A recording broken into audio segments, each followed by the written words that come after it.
கௌலி 2024 தந்திவன் YouTube சேனலில் தமிழில் வெளிவந்த ஒரு ஆக்ஷன் ஃபீல் குட் மூவி.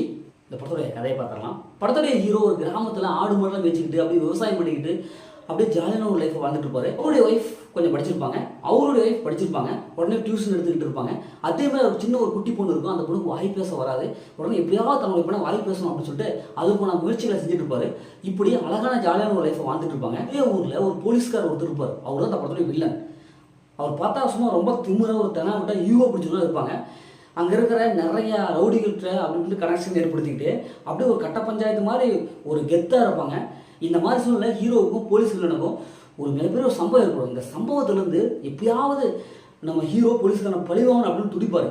இப்போ அப்படி ஏற்பட அந்த சம்பவம் என்ன, இறுதியில் ஹீரோ போலீஸ்காரன் யார் ஜெயிச்சாங்க, இறுதியில் என்ன ஆச்சு அப்படிங்கிறதா இந்த படத்தோட வரலைன். இப்போ இந்த படத்துடைய பாஸ்ட்னு பார்த்தாவே இந்த படம் வந்து ஒரு கன்னட படம், இருந்தாலும் தமிழ் டபுளில் வெளியிட்டிருக்காங்க. அதனால் படத்தில் பார்க்கும்போது அவங்களுடைய ஆக்டிங், அந்த ஹீரோட ஆக்டிங் செம்மையாக இருக்குது. அந்த லொக்கேஷன்லாம் சும்மா அழகாக சூப்பராக எடுத்துருக்காங்க. அப்படியே இந்த வயலும் சார்ந்த இடம், கிராமத்துடைய வாழ்க்கை இப்படி எல்லாமே செம்மையாக கொடுத்துருக்காங்க.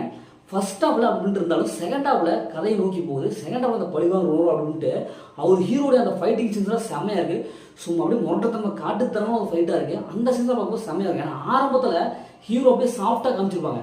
என்னடா அது சாஃப்டாக இருந்த ஹீரோவாக இது, அடுத்து செகண்ட் ஹாஃப் சும்மா வில்லன் அட்டி பொழப்போம் அப்படி அந்த சீன்ஸ்லாம் செம்மையாக வந்திருக்கு. அதே மாதிரி ஹீரோயின் அவங்களுக்கு கொடுத்த வேலையை செம்மையாக அவங்களுக்கு கொடுத்த வேலையை செம்மையாக பண்ணியிருக்காங்க.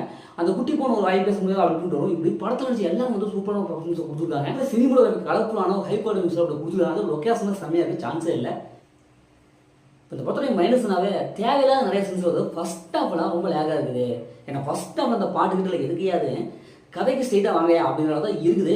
என்னதான் துணிச்சீகரமான அந்த லொக்கேஷன் காமிச்சாலும் ஃபர்ஸ்ட் ஹாஃப்லாம் நம்மளுக்கு போட்டு கொலையாக கொண்டுறாங்க. ஃபர்ஸ்ட் ஹாஃப் ஸ்பீட்ல இன்னும் கொஞ்சம் அப்படியே டுஷன் கொடுத்துருக்கலாம். எந்த படத்தை பொறுத்தவரை ஃபேமிலியோட பார்க்கலாம் அப்படின்ட்டு ஒரு சில சீன்ஸ்லாம் வரும். அதை ஸ்கிப் பண்ணிட்டு கண்டிப்பாக ஃபேமிலியோட பார்க்கலாம். மொத்தம் அந்த படம் சூப்பராக சும்மா இருக்கலாம். இந்த படம் ஒரு ஒன் டைம் வாட்ச் தான் நான் சொல்கிறேன். ஓகே, இதேமாதிரி அடுத்த ஒரு புதிய மூவிஸ் உங்களுக்கு வர